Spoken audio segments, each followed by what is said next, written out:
det vi får stress af er meget forskelligt, og hvorfor nogen får stress, og andre ikke gør det i den samme situation. Altså det er jo noget af det, som forskning også i særdeleshed har beskæftiget sig med. Og samtidig med det, så kan man sige også, at det bliver endnu mere komplekst, fordi at den måde, vi lever på, de rammer, vi udsættes for, de arbejdsvilkår, vi udsættes for, har jo også en stor betydning for, om vi får stress. Ikke? Så man kan sige, at man får altid stress af en konkret årsag, men den samme årsag kan ramme meget forskelligt, lidt afhængig af, hvor robuste vi er. Ikke? Så der er både noget genetisk, der spiller ind her, der er også noget helbredsmæssigt, der spiller ind, og så er der også nogle opvækstbetingelser, som har betydning for, hvor man kan sige, hvor sensible vi er i forhold til det at få stress, når vi bliver voksne. Så noget af det, vi kan se, det er, at stress jo har meget stor, kan man sige, det der har meget stor betydning for det at få stress, er blandt andet også den måde, vores hjerne er udviklet på. Så det er rent faktisk sådan, at vores hjernestruktur, den er jo først færdigudviklet, når vi når de her 20-årsalderen, 21-årsalderen. Der er den ligesom fuldstændig færdig. Og så er det ligesom den struktur, vi sådan har langt hen ad vejen det meste af vores liv, medmindre der sker et eller andet dramatisk. Ikke? Den her hjernestruktur, den er ekstremt påvirket af stressfaktorer, også af alt muligt andet. Men for eksempel så hæmmes væksten, altså hjernevæksten hæmmes faktisk, hvis vi har rigtig meget stress i vores opvækst. Og det er ikke noget, vi bare kan konstatere psykologisk, fordi så kunne man jo fikse det. Det er faktisk også noget, man kan konstatere fysiologisk. Så for eksempel så kan vi jo se, at når vi har rigtig meget stress i vores barndom, og når vi snakker stress i barndom, så er det typisk noget, der har givet angst.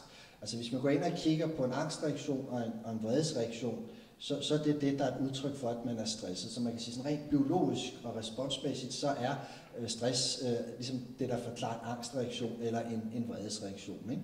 Så der kan man sige, der er angst og vrede og stress fuldstændig det samme. Vi skelner selvfølgelig psykologisk mellem de her tre ting, men sådan rent biologisk, og det man kan måle, når man kan måle det, det er fuldstændig identisk. Ikke? Så når børn får stress, så er det typisk fordi, de lever i en vilkår, som gør dem bange. Og der kan vi fx se, hvis man er et barn, der har været udsat for incest, så vil man som voksen have en formindsket hippocampusvolumen. Og det betyder simpelthen bare, at hippocampus det er den del af hjernen, hvor hukommelsen sidder, for eksempel også, hvor det er også meget væsentligt forhold til koncentration og hukommelse og indlæring. Ikke? Og den vil altså blive påvirket negativt, den vil hæmmes i sin vækst, hvis det er, at vi har rigtig meget angst og stress i opvæksten. Ikke? Så har man lavet masser af forsøg med aber, fordi aber minder jo rigtig, rigtig meget om os mennesker. Og det vil sige, sådan en chimpanse, der er sikkert 98% sammenfald med os mennesker, og for nogle mennesker, der er det nærmest ikke til at se, at der er en forskel, men det er så en helt anden historie.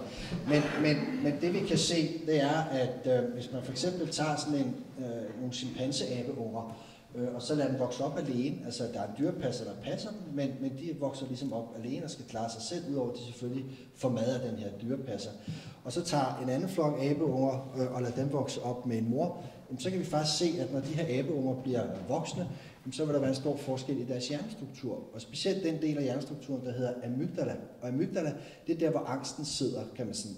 Det sidder også andre steder, men altså hvis I er bange, så står amygdala, det vil man kunne se på en scanner, så er den helt vildt aktiv. Ikke? Og amygdala, den bliver simpelthen forstørret hos de her aber, der er vokset op uden en mor, hvorimod de aber, der er vokset op med en mor, har en normal amygdala. Og det kan man simpelthen se, når man så har skåret hovederne af dem og været inde og undersøge den her hjernestruktur. Ikke? Det er derfor, man forsker i aber, for man må ikke rigtig gøre det her med mennesker. Ikke? Det vi så også kunne se, altså før man så skærer det her hoved af aben her, så har man så udsat dem for forskellige typer af forandringer, som man kunne tænkes ville give dem stress. Og det kunne være, at man bare kaster sådan en papkasse ned i abekroppen der, og så vil de reagere. Ikke? Og de her aber med forstørret amygdala, de reagerer væsentligt voldsommere, producerer mange flere stresshormoner og går også i kødet på hinanden og bliver aggressiv på hinanden, bider hinanden. Hvorimod de abeunger, der har normal amygdala, de får også lige lidt stress der, men de er meget hurtige til sådan at i fællesskab at gå ind og vise noget tillid til det her sådan, projekt, altså papkassen, og så har de ligesom, kan man sige, vendt sig til det. Ikke? Så stressniveauet er væsentligt mindre. Ikke? Så man kan sige, at hjernestrukturen har altså en betydning også for, hvordan vi sådan, vil reagere som voksne. Vi kan altså blive mere eller mindre sådan fleksible. Og det er faktisk noget af det, der også forklarer, hvorfor der er den her forskel. Så det er ikke fordi, nogle af svagpissere kan tåle mindre stress. Det er simpelthen også noget med, hvad vi har fået med i bagagen. Både psykologisk selvfølgelig, men også i høj grad som neurologisk. Og det er nogle af de ting, man skal være opmærksom på. Og noget af det, som faktisk også kan forklare det her med, for eksempel med stress, det er jo også det her med, at stress og følelser hænger helt vildt meget sammen. Det vil I høre lige om lidt. Men for eksempel, altså både kvinder og mænd, når de opdrager deres børn, så snakker de faktisk ikke følelser med deres drengebørn. Og det gælder altså også for kvinderne. Og den eneste følelse, som kvinderne snakker med deres drenge om, det er vrede, og det er for dem.